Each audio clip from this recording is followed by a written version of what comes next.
These are going to be 3 matches using unlimited mid-range swordcraft deck built around Ironwrought Fortress.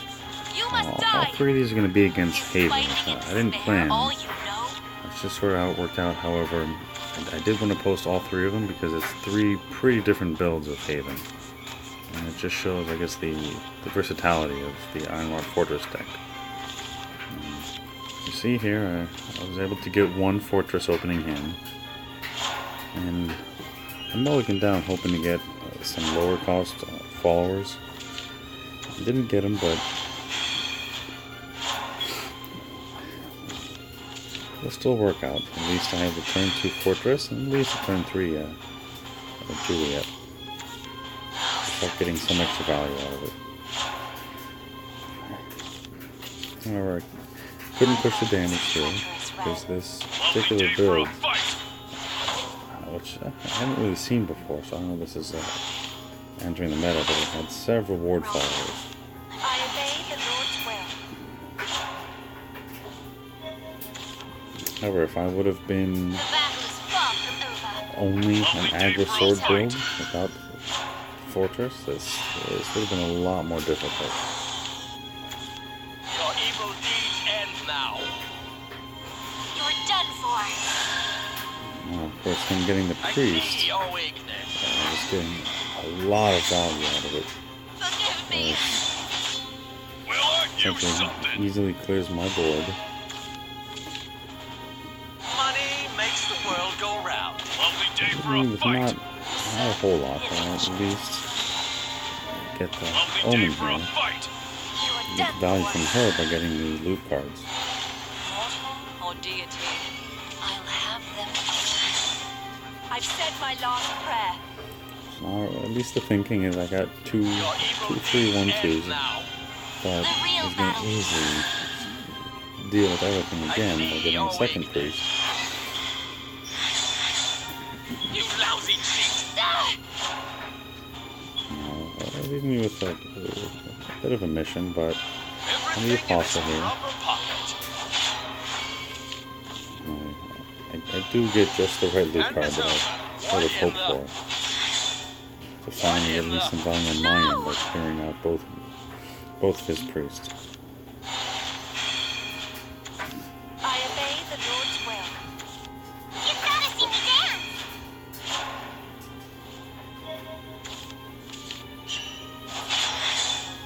I've said my last prayer. I think from here on out, I mean, he just can't really keep up. He did have a good showing early on, but both Apostle and Altitude really got the value. He does a clear board, but it's not going to matter. Now I have essentially what you're always hoping for this deck is the Latham Fortress combo, which there, just click through the turn, didn't give the extra value, would have gotten 2 points of damage in, and just missed it. But luckily it's just not going to matter. I get the free evil here, all the extra loot cards, easily just deal with anything heavy. Mortal or deity, I'll have them all. My king. Yeah, the opponent concedes, and I mean, there's not much he would have been able to do.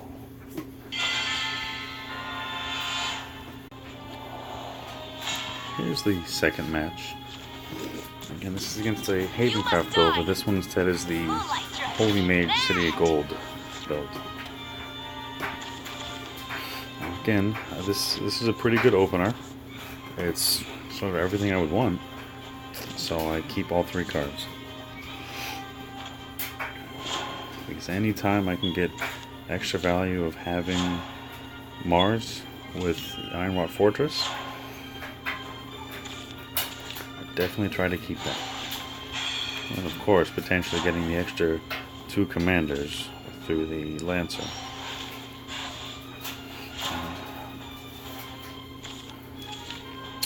I'm getting the second Fortress. Not that ideal. He may have Seraphic Blade. So it's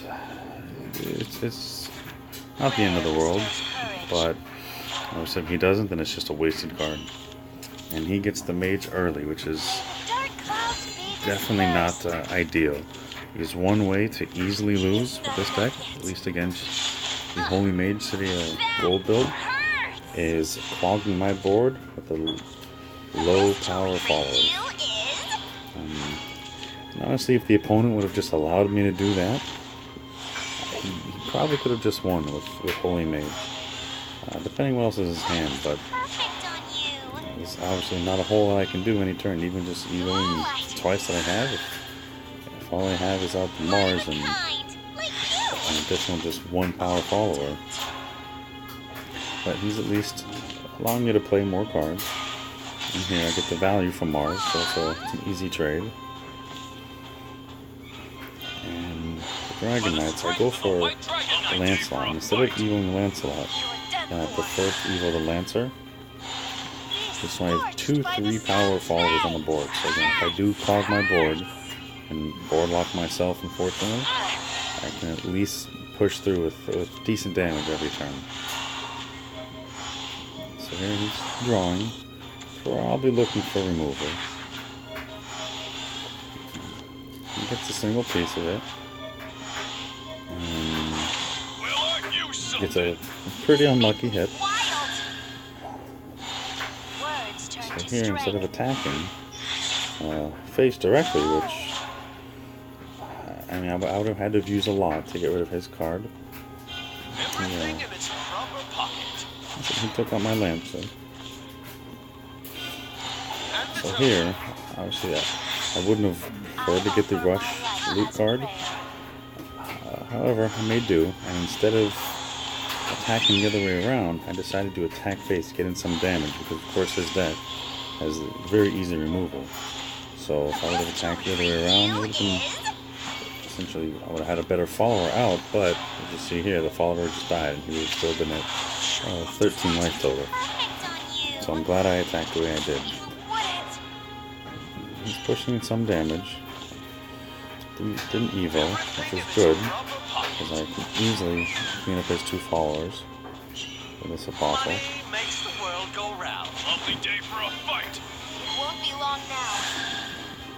And again, I decided to evo this way to have 2 4 attack followers on the battlefield.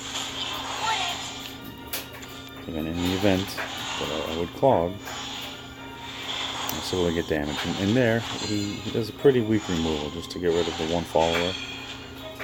And he's clearly playing cards out of desperation. I mean, next turn he would have drawn 5 cards, refilled his hand, but you see it doesn't really matter here. So I have the Dragon Knights, and I can push through for the exact amount of damage that I needed.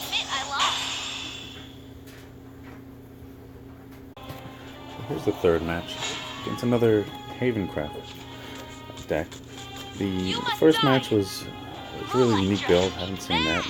It's more, I guess, a control build.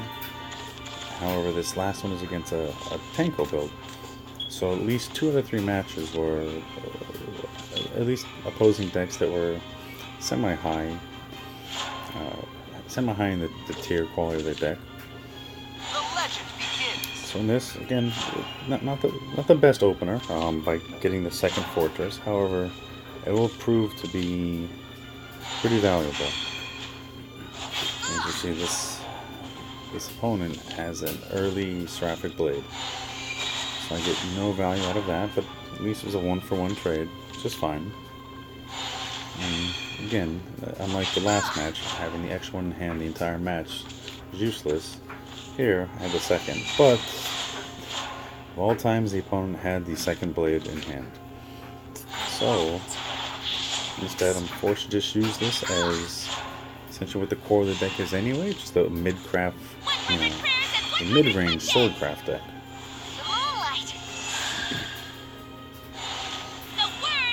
And the opponent here getting definitely good value. It would have been a lot nicer if I had that 3/1/3 follower out. At least to have something.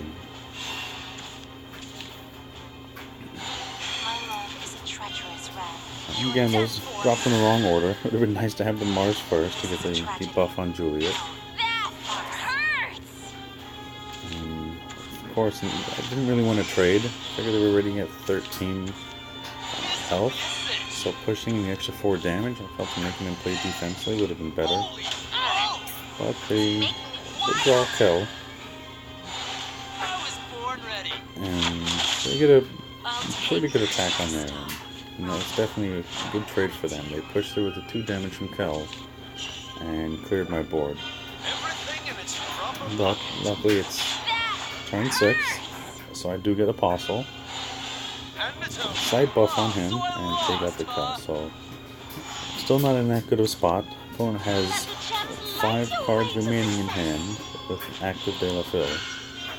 I only have 3 cards, and in 2 turns Latham's going to be very useful, but at least next turn I don't really have anything that promising to play.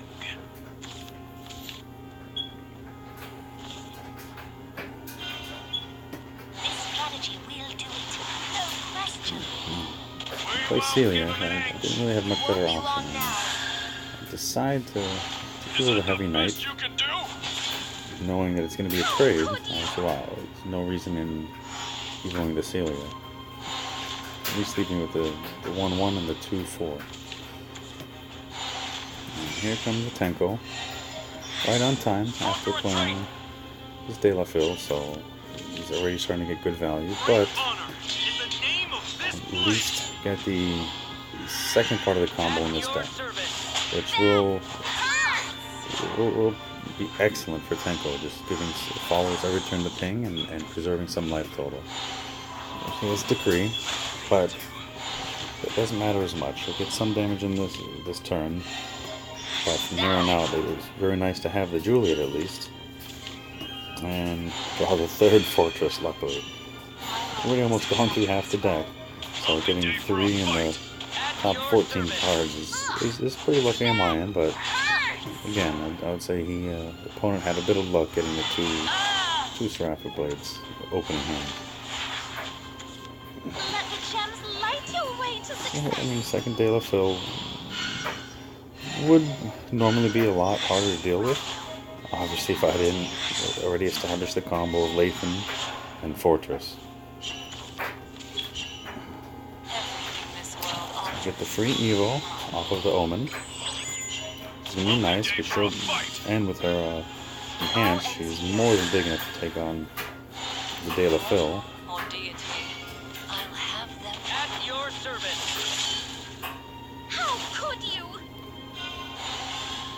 Decide to pump there.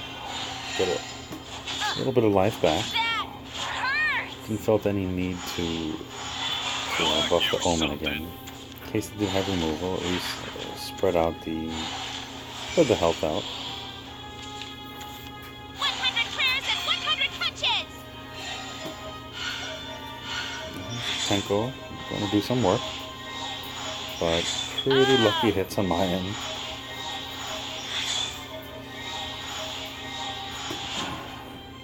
I mean, at this point, there's